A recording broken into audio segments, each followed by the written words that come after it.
میرا نام عمران محمود ہے اور میں گزشتہ 15 سال سے بچوں کے حقوق پر کام کرنے والے اداروں کے ساتھ وابستہ ہوں۔ پاکستان میں روزانہ 10 سے 12 بچوں کی خبریں آتی ہیں کہ جو جنسی تشدد کا شکار ہوتے ہیں، اور ان بچوں کا تعلق ہر طبقے کے ساتھ ہوتا ہے۔ اس میں امیر بھی شامل ہیں، غریب بھی شامل ہیں، اس میں شہروں میں رہنے والے بچے بھی شامل ہیں اور اس میں دیہاتی بچے بھی شامل ہیں۔ ہم میں سے بحیثیت والدین ہر کوئی چاہتا ہے کہ اس کے بچے محفوظ رہیں اور اس طرح کے گھناؤنے جرم کا شکار نہ ہوں۔ تو آخر ہمیں کن چیزوں کا خیال رکھنا چاہیے کہ ہمارے بچے اس طرح کے جرم سے بچ سکیں؟ اس حوالے سے کچھ چیزوں کا خیال رکھنا ضروری ہے۔ نمبر 1 وہ یہ ہے کہ جو مجرم ہیں وہ بنیادی طور پر بچوں کو پیار سے اپنے ساتھ منسلک کرتے ہیں، انہیں گفٹ دیں گے، ان کے زندگی میں داخل ہونے کی کوشش کریں گے، ان کے ساتھ ہمدردی کریں گے اور ان کے ساتھ دوستی لگائیں گے، اور ہو سکتا ہے بچے کی کسی محرومی یا کمی سے بھی فائدہ اٹھائیں۔ ہمارے یہ بچے اس وقت زیادہ ولنریبل ہو جاتے ہیں جب ان کی موبلٹی بڑھتی ہے اور جب ان کی جو دوستیاں ہیں وہ اپنے گھر سے تھوڑا دور آنا شروع ہو جاتی ہیں۔ تو جیسے بچہ گھر سے باہر نکلتا ہے تو وہ ولنریبل ہو جاتا ہے، لیکن اس کا یہ مطلب نہیں کہ بچہ اپنے گھر میں محفوظ ہے۔ خدا نخواستہ ایسا بھی ہو سکتا ہے کہ وہ جرم کرنے والا جو مجرم ہے اس کا آنا جانا آپ کے گھر میں ہو۔ تو ایسے حالات میں آپ کو نظر رکھنی ہے کہ ہمارے بچے کہیں خدا نخواستہ ایسے مجرم کے ہتھے نہ چڑھ پائیں۔ یہاں پر کچھ چیزوں کو بالکل اپنے سامنے اس کو مد نظر رکھیے۔ نمبر 1 کہ ہمارے بچوں میں کچھ ایسی علامات ہوتی ہیں، ان کے کچھ رویوں میں ایسی تبدیلیاں آتی ہیں کہ جو ہمیں بتاتی ہیں کہ ہمارا بچہ ولنریبل ہو رہا ہے۔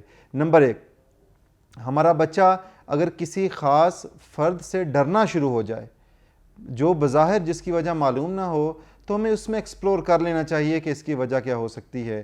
جیسے اگر کوئی فرد آئے تو اس کے سامنے پہلے ایک نارمل اس کا رویہ تھا بچے کا، لیکن کسی فرد کے آنے سے اچانک وہ بچے نے چھپنا شروع کر دیا۔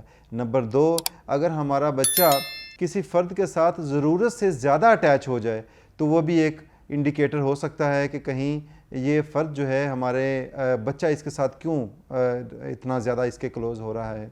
ہمارے بچے کے پاس اگر ایسے پیسے، ایسے تحائف اور ایسی چیزیں آ رہی ہیں کہ جس کے سورس کا ہمیں نہیں معلوم، تو ہمیں اس کا سورس معلوم ہونا چاہیے کہ یہ بچہ چیزیں اور یہ جو تحائف ہیں وہ کہاں سے لے رہا ہے۔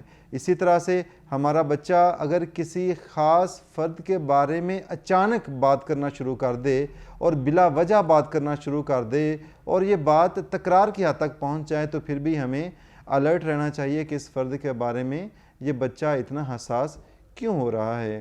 ہمارا بچہ اگر کچھ ایسی باتیں کرنا شروع کر دے کہ جو اس کی عمر سے مطابقت نہ رکھتی ہوں، تو یہ بھی ہمیں دیکھنا چاہیے کہ ہمارا بچہ یہ باتیں کیوں کر رہا ہے، اس نے ایسی معلومات کیوں لی ہیں۔ اس کے حوالے سے جو ایکسپرٹس ہیں وہ کہتے ہیں کہ بچے کے پاس معلومات ہونے چاہیے، لیکن مناسب معلومات ہونے چاہیے جو اس کی عمر سے مطابقت رکھتی ہوں۔